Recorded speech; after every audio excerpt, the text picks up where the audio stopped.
Chapter 2. The angel of the Lord went up from Gilgal to Bochim and said, I brought you up out of Egypt and led you into the land that I swore to give to your forefathers. I said, I will never break my covenant with you, and you shall not make a covenant with the people of this land, but you shall break down their altars.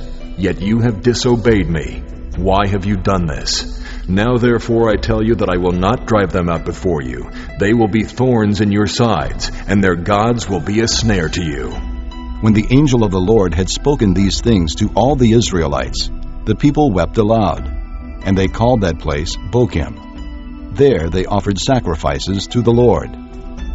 After Joshua had dismissed the Israelites, they went to take possession of the land, each to his own inheritance. The people served the Lord throughout the lifetime of Joshua and of the elders who outlived him, and who had seen all the great things the Lord had done for Israel. Joshua, son of Nun, the servant of the Lord, died at the age of 110. And they buried him in the land of his inheritance, at Timnath-Heres, in the hill country of Ephraim, north of Mount Gaash.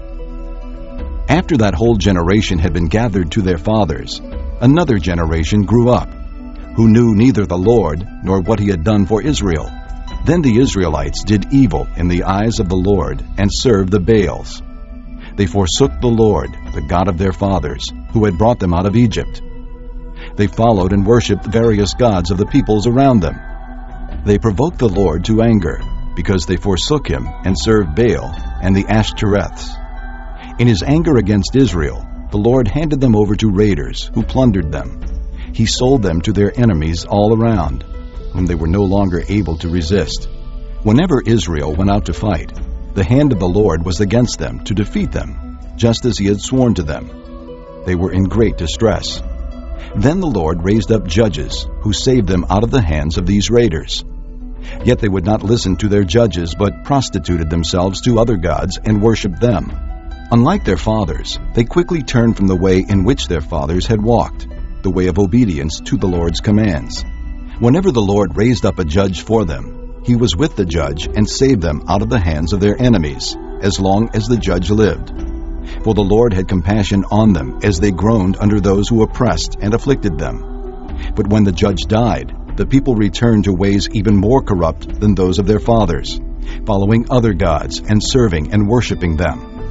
They refused to give up their evil practices and stubborn ways.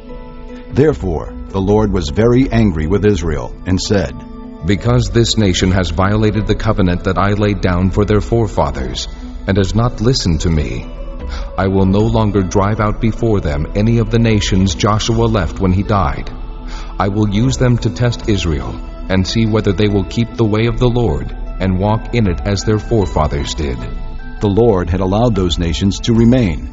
He did not drive them out at once by giving them into the hands of Joshua.